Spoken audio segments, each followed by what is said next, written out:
Namaste, and welcome to our continuing series, Essays on the Gita, with our beloved Ranga. We are in the Yoga of the Intelligent Will. I have it on page 101. The line starts with, "The sign of the man in Samadhi is not that he loses consciousness of objects." The sign of the man in Samadhi is not that he loses consciousness of objects and surroundings and of his mental and physical self and cannot be recalled to it even by burning or torture of the body. That the ordinary idea of the matter. Trance is a particular intensity, not an essential sign. The test is the expulsion of all desires, their inability to get at the mind, and it is the inner state from which this freedom arises, the delight of the soul gathered within itself with the mind equal and still and high poised above the attractions and repulsions, the alternations of sunshine and storm, and stress of the external life. It is drawn inward even when acting outwardly. It is concentrated in self even when gazing out upon things. It is directed wholly to the divine even when to the outward vision of others, busy and preoccupied with the affairs of the world. Arjuna, voicing the average human mind, asks for some outward, physical, practically discernible sign of this great samadhi. How does such a man speak? How sit?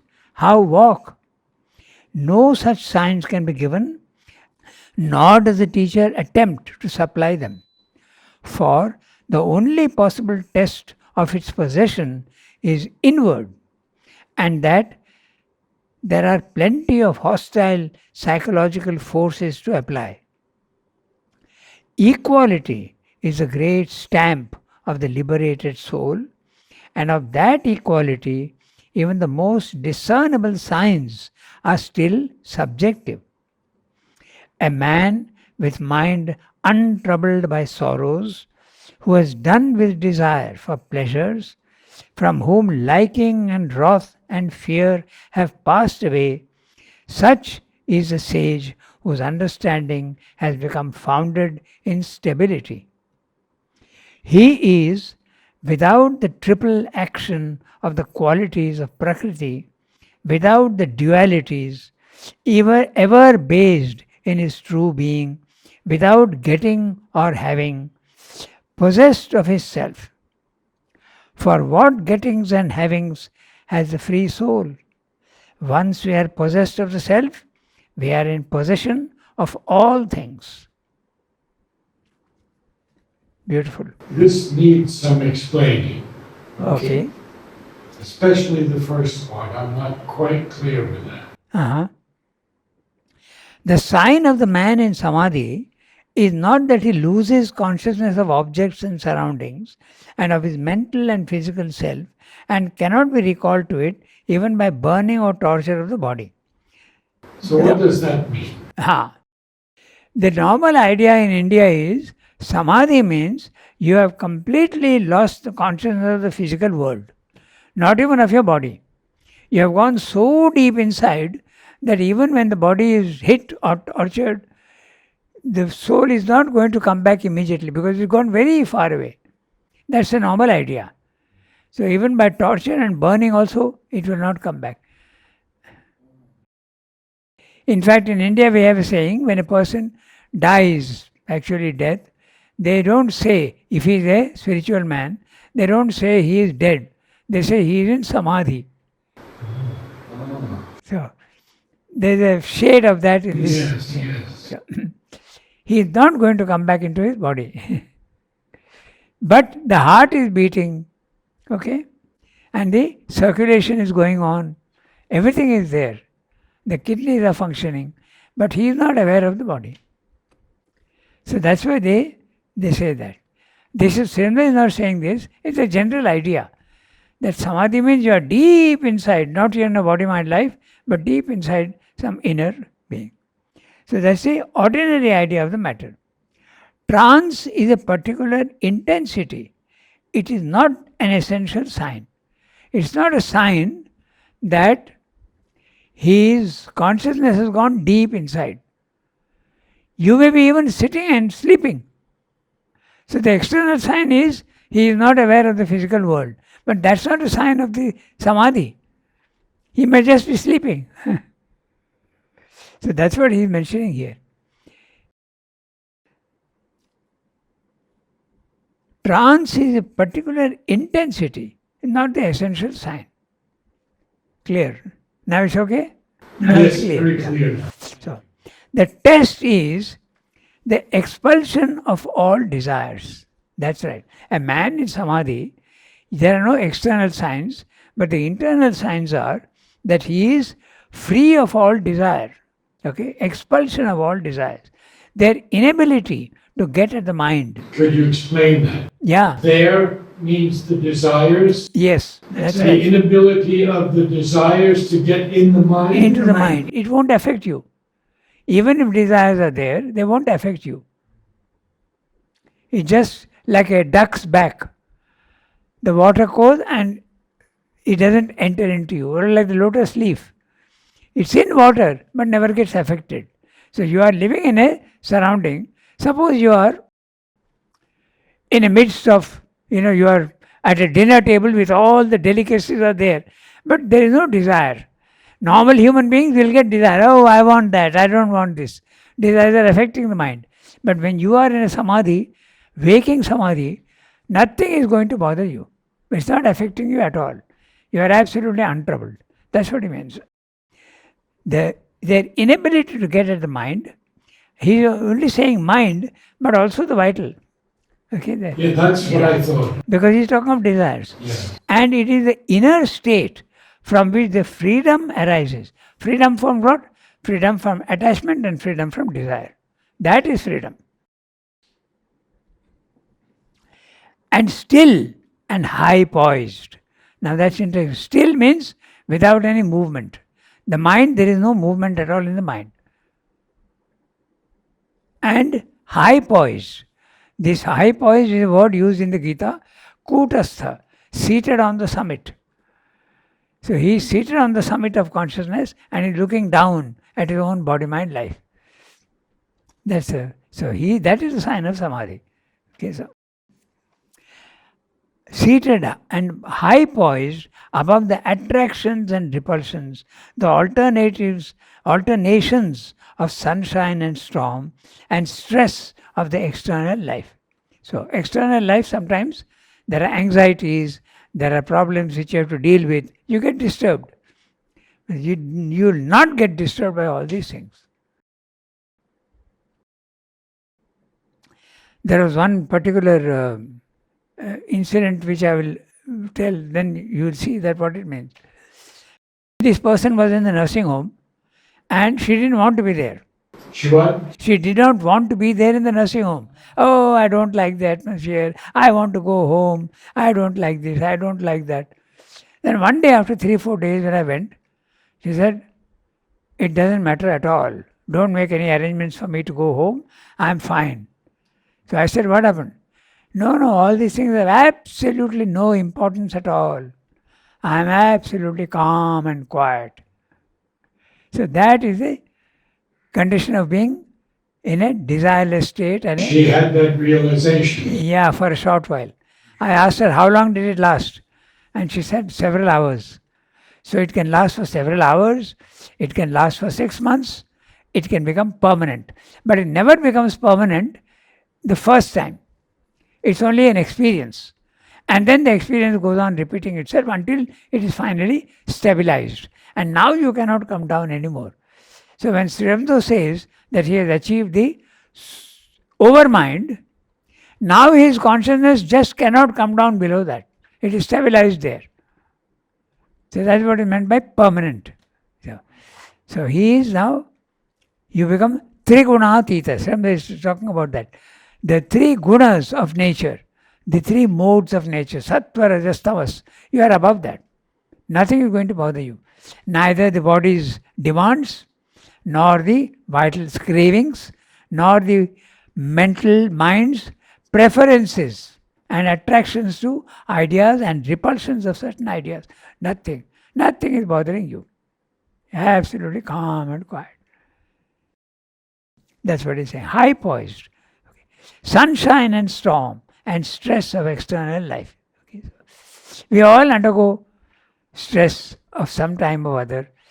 Money may be short. Sometimes all sorts of things can happen. Somebody insulted you. You are disturbed condition. But the man in samadhi, who is desireless and high poised, not bothered at all about all these things. Sri Aurobindo also explains too, in the synthesis, he says, it's like you view all these, your own desires and your own worries and your anxieties, you see them as the tantrums of a child, he says. Okay? Nothing serious. A child having tantrums and crying loudly, you know there's nothing serious. So that's exactly what you feel with your own things. Why was I bothered so much about it? There's nothing to bother about. So, it is drawn inward even when acting outwardly. It is concentrated in self even when gazing out upon things. So, samadhi is not a loss of physical, the physical world. It's not a loss of consciousness in the physical world. You may be fully conscious of what's going on, yet your consciousness is up there. Okay? So attractions and repulsions, alterations, sunshine, that we read. Okay? It is drawn inward even when acting outwardly. It is concentrated in self even when gazing out upon things. It is directed wholly to the divine, even when to the outward vision of others, busy and preoccupied with the affairs of the world. So you may be doing your normal work and yet your consciousness is up there. Arjuna, voicing the average human mind, asks for some outward, physical, practically discernible sign of this great samadhi. How does such a man speak? How sit? How walk? By what sign can I make out that he is in samadhi? No such signs can be given, nor does the teacher attempt to supply them. For the only possible test of its possession is inward, and that there are plenty of hostile psychological forces to apply. I need to have an explanation. Yeah, I am myself not very clear. Let me just think a little about it. I also was puzzled by what he's saying. I'm not sure about it. I'll have to. What those hostile forces are applying for. Yeah. So I'm not clear about this, but I'll try and get back next session. Let me see if I can sort it out. But I am not sure. I also got puzzled. What's he talking about exactly? That there are plenty of hostile psychological forces to apply. Let me see if the Gita will give a hint. I'll say that. Okay. Equality is a great stamp of the liberated soul. So that is one sign where you can, externally you can see. If something very disturbing is happening, you will see the man is very calm and quiet. In fact, others can think that he is insensitive. That also is possible. Yes, Arindam Basu once said to me, if you see a man who has fallen down and hit his head on the curb, the best thing you can do is be absolutely silent and pray for him. Silent within. But did he say that you should not help the man? He didn't say that. He didn't say that. Maybe he was directing it to me. So, that's right. So, not helping also, you can help in physically, you can help spiritually. There are so many ways of helping the person. Yes. So anyway, this is a phrase which is not very clear to me. We'll see. Equality is the great stamp of the liberated soul, this is very clear. And of that equality, even the most discernible signs are still subjective. A man with mind untroubled by sorrows, who has done with desire for pleasures, from whom liking and wrath and fear have passed away, such is a sage whose understanding has become founded in stability. But This- do the double quotes mean it's direct from the Yeah, Gita? yeah. It is verse 55, 56 from chapter 2. That's right. He is, without the triple action of the qualities of Prakriti, without dualities, ever based in his true being, without getting or having, possessed of the self. This again is chapter 2, verse 45. For what gettings and havings has the free soul?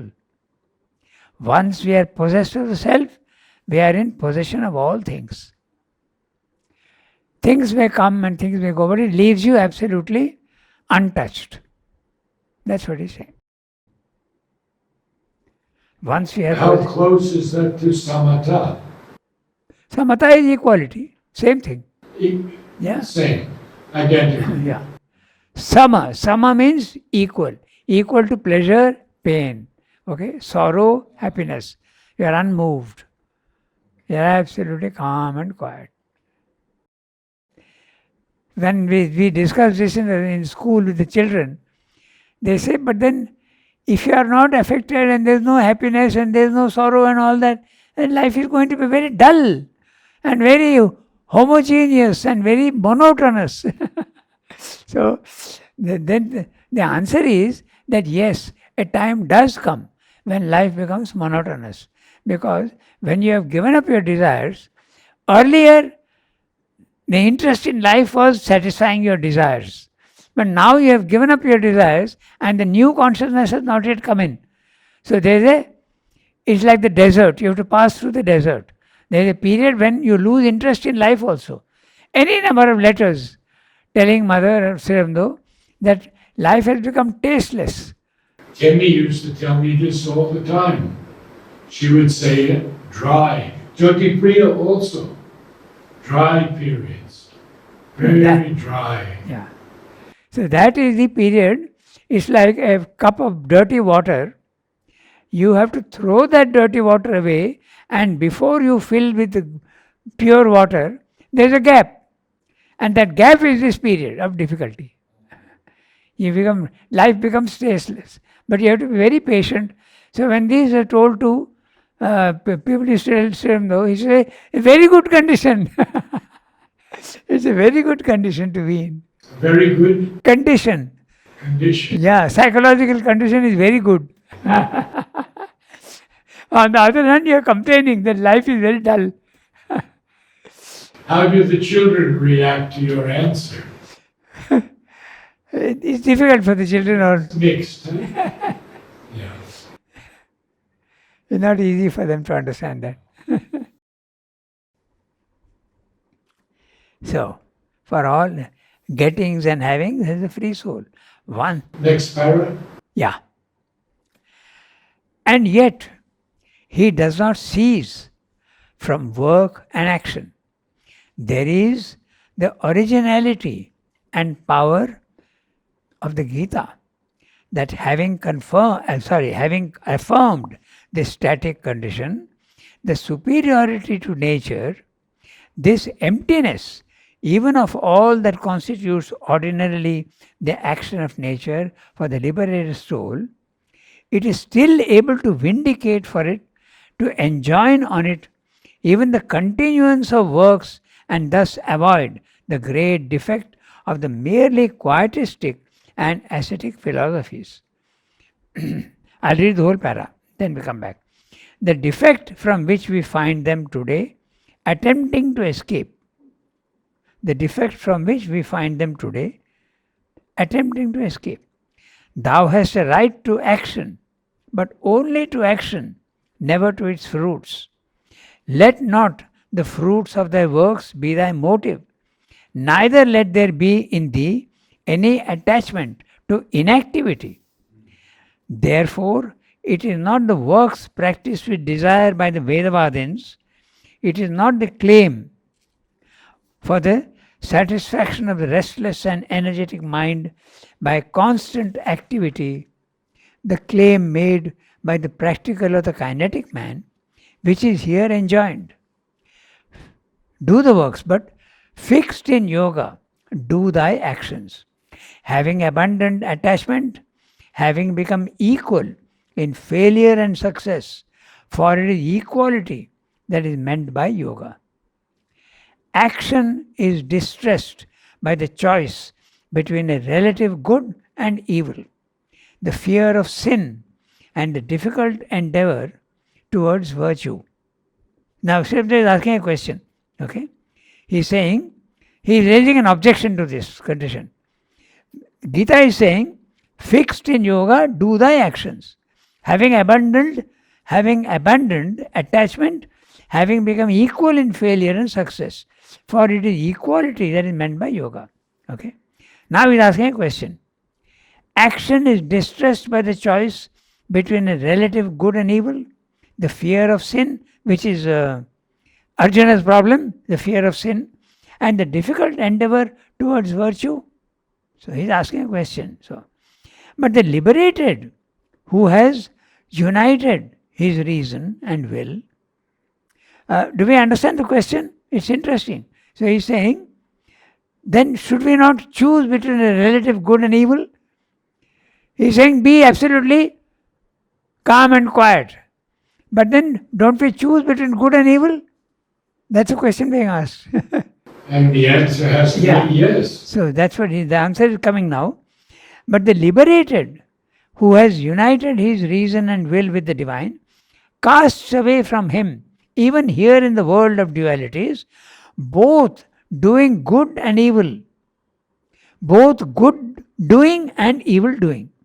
For he rises to a higher law beyond good and evil, founded in the liberty of self-knowledge. So this is the answer being given. Once you have so he is talking of the man who is in samadhi, who is equal. But if you are not equal, should you not try to choose between good and evil? I think the answer is yes. You have to try towards good. But he's referring specifically to samadhi. Yes. Good. But there is another way also. You pray to the divine not to let you be affected by these things. You just say, you settle the matter for me. I don't want to choose between this and that. So, between good and evil, I don't want to choose. You settle it for me. That also is possible. Yeah, but it has to be a total surrender to the Yes, that's right. to do that. That's right. That's the path of surrender. There's no question of choosing then. The responsibility is the divine's. He will tell you what to do and what not to do. So such desireless action can have no decisiveness, no effectiveness, no efficient motive, no large or vigorous creative power. So these are the questions he's asking. That's exactly what the students ask. Yes, right. Exactly. So such desireless action can have no decisiveness, nor effectiveness, nor effective motive, no large or vigorous creative power. Answer is not so. Action done in yoga is not only the highest, but the wisest, the most potent and efficient, even for the affairs of the world. For it is informed by the knowledge and will of the master of works. Yoga is skill in works. Verse 50. Okay? Yoga karmasu kaushalam. That's the phrase. But all action directed towards life leads away from the universal aim of the yogin, which is by common consent to escape from bondage to the distress and sorrowful human birth. Third question. He is going on. He is saying, I am questioning the attitude of the Gita. So, if I do that, he is asking,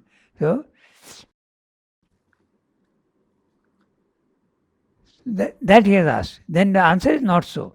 Action done in yoga is not only the highest but the wisest. Okay, yoga is skill in works. So, the question being asked is, But if it's action directed towards life, Yeah. it leads away. Yeah.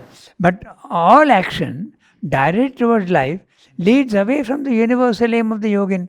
Is it possible to do physical works and yet keep your attention elsewhere? Then if you are keeping your attention elsewhere, you will be inattentive here. That's a question being asked. It's an interesting question. If I am doing something, I can't think of something else. So I can't keep my mind, I have to put my mind fully in what I'm doing.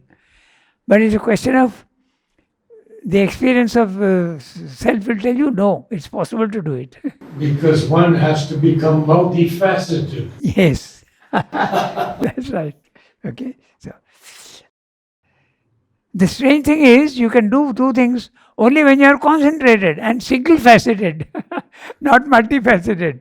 Your attention is all the time on the divine. Then you can do various works.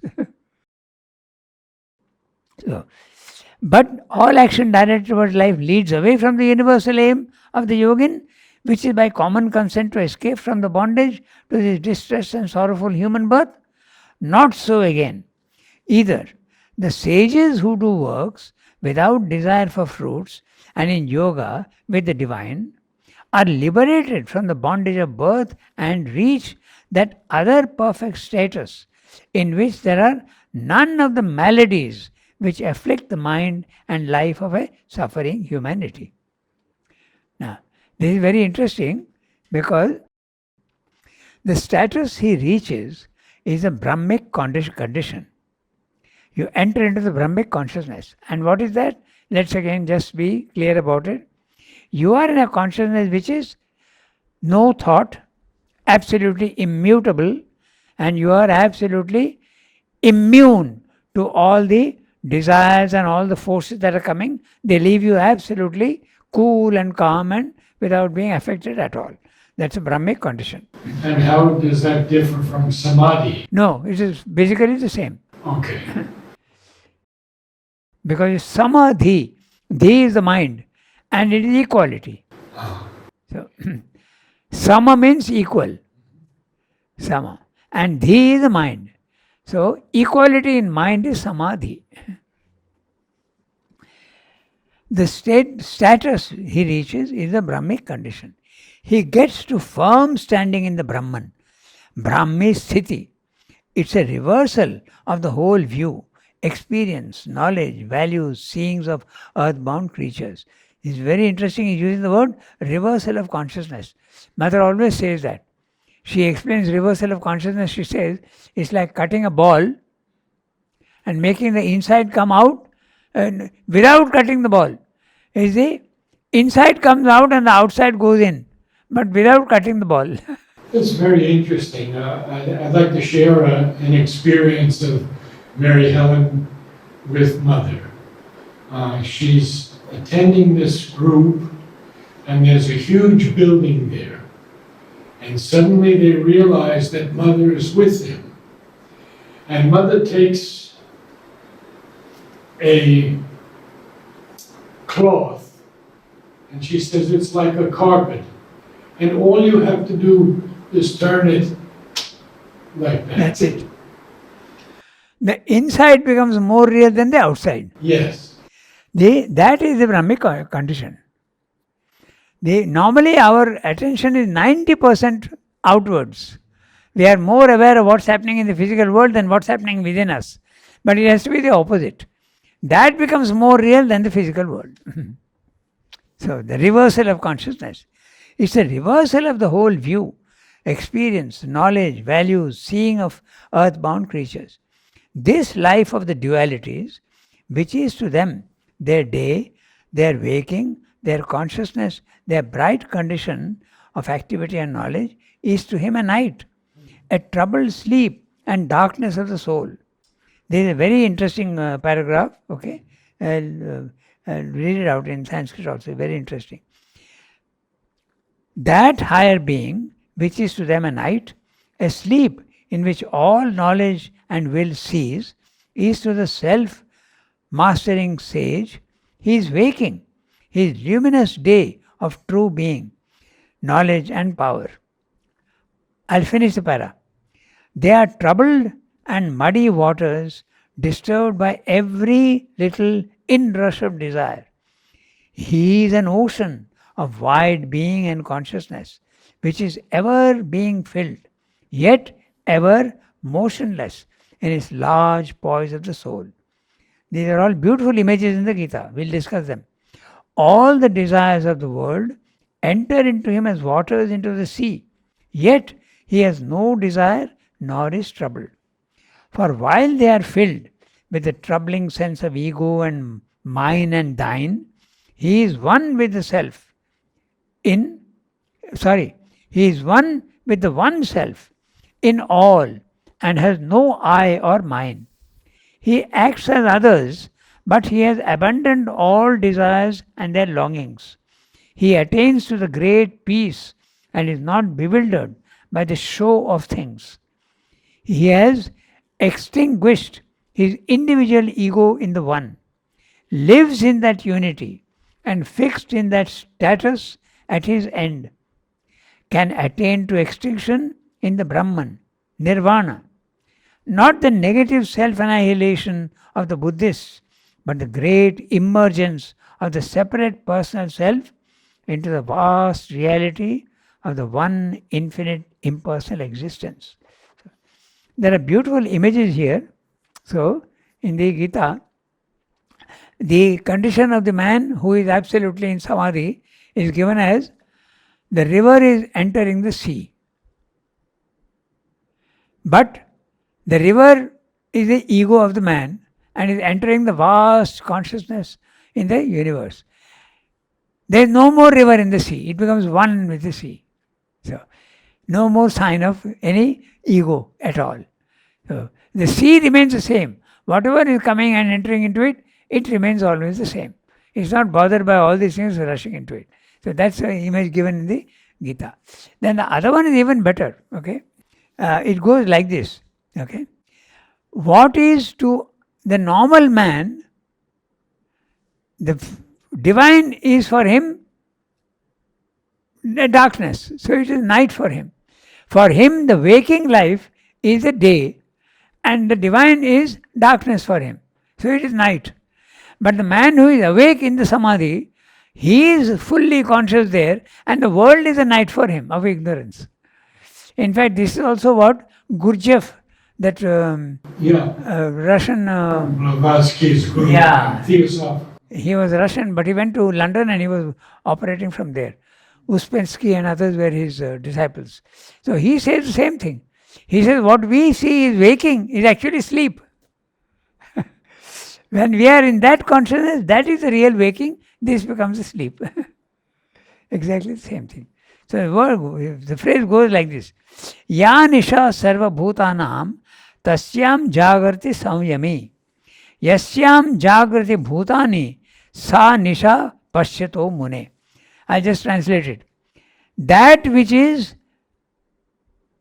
night for the all creatures, in that the one who is awake, the one who is in samadhi, that is the day for him. And yasyam jagrati bhutani, the world in which all creatures are awake, that for him is the night. That for the man who is there is the night. So it is a reversal of night and day. So, a very beautiful images are there. So, such subtly unifying Sankhya, Yoga and Vedanta is the first foundation of the teaching of the Gita. It is far from being all, but it is the first indispensable practical unity of knowledge and works, with a hint already of the third crowning intensest element in the soul's completeness, divine love and devotion. So, why is Sri Aurobindo saying it is far from being all? Because it does not hint at the supermind.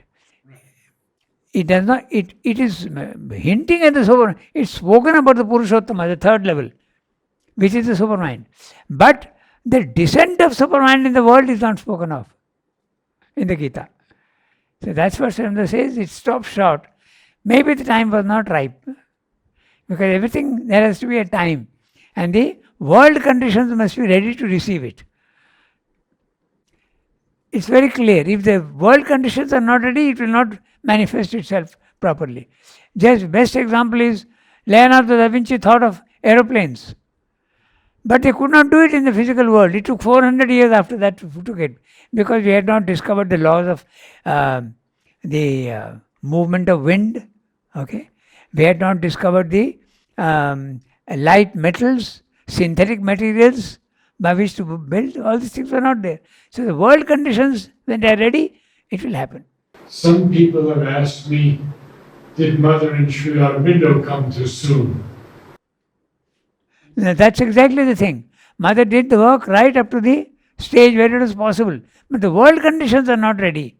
So the work was, when the world conditions come, it will become a fact. But the work she has done has not disappeared. It is there in the subtle world. And she has done fantastic work. There is no doubt about it. She was working on the consciousness of the cell. Just imagine. It's unbelievable. We try to make our mind pure, and that itself is a lifetime job. But for Mother, the mind became silent, the vital became totally silent. She was working at the body level.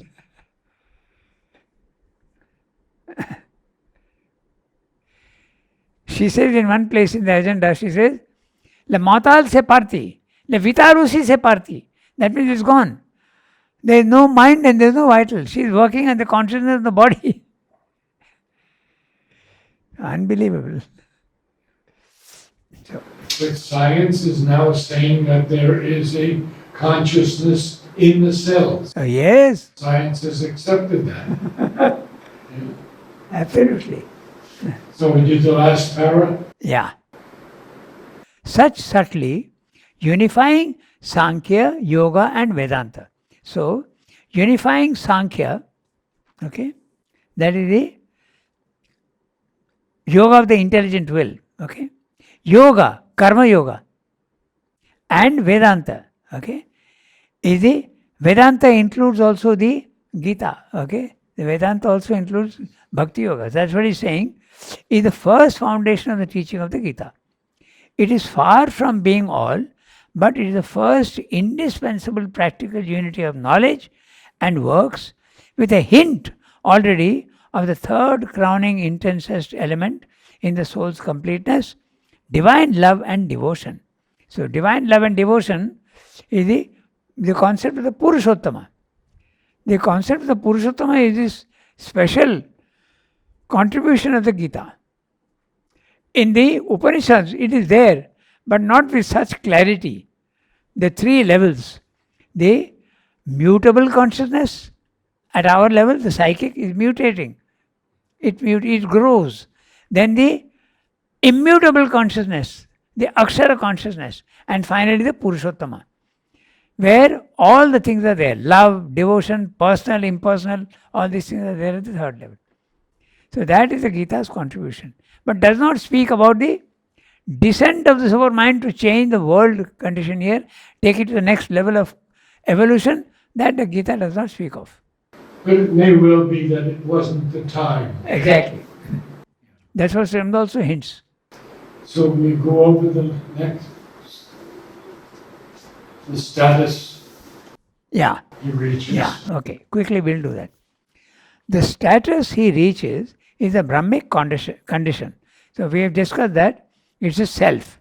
You can call it the self, you can call it the Brahmic condition, you can call it the Brahman, you can also call it the Atman.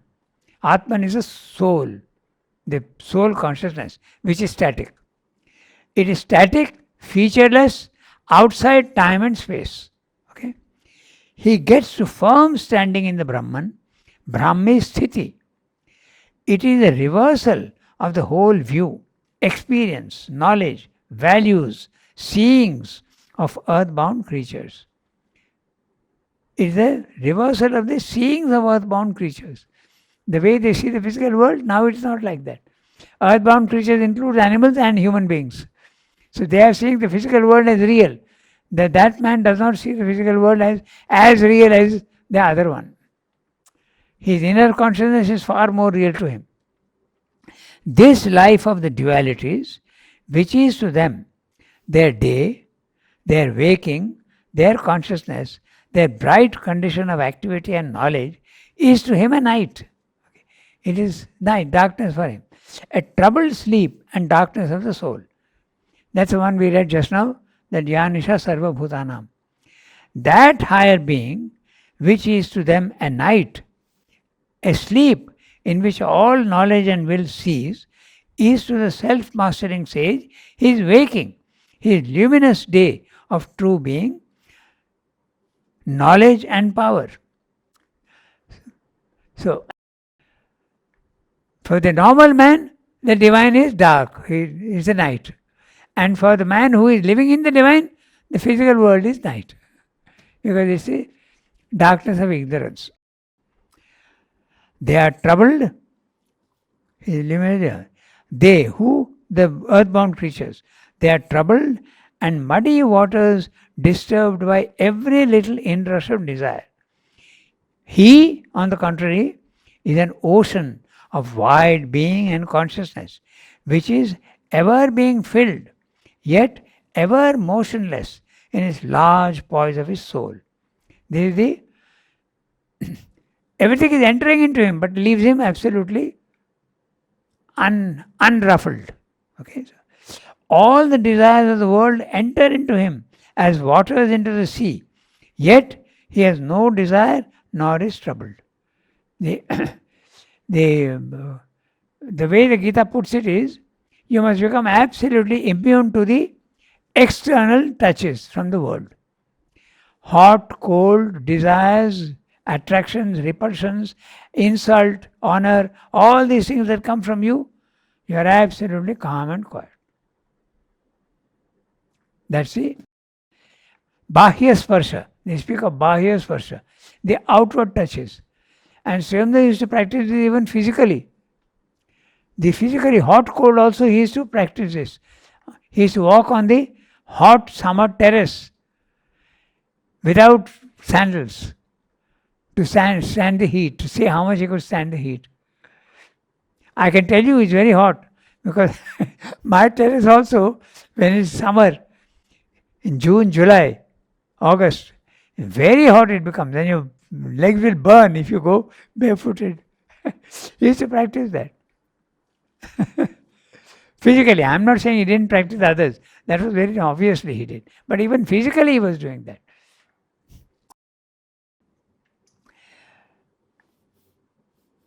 Which is ever filled. He is the ocean of wide being and consciousness, which is ever being filled, yet ever motionless in his large poise of his soul. All the desires of the world enter into him as waters into the sea, yet he has no desire nor is troubled. They come. For while they are filled with the troubling sense of ego and mine and thine, he is one with the one self in all and has no I or mine. He acts as others, but he has abandoned all desires and their longings. He attains to the great peace and is not bewildered by the show of things. Nothing touches him. He has extinguished his individual ego in the one, lives in that unity, and fixed in that status at his end, can attain to extinction in the Brahman, Nirvana. Not the negative self-annihilation of the Buddhists, but the great emergence of the separate personal self into the vast reality of the one infinite impersonal existence. So, his ego has desired, has disappeared, and he is one with the impersonal. Would then the Buddhists not understand anything of the supramental? No. If they get stuck there, Right, they can understand mentally, yeah. but they will not be able to understand the concept. For them, that's the end of the path. Because you have attained peace and calm, and you know your soul. They don't want to go any further. In fact, they reject the physical world. Whereas Sri Aurobindo and the Gita are not rejecting the physical world. Karma Yoga also does not reject the physical world. They work in the world. Thank you, Ram. We stop here. Next time, next.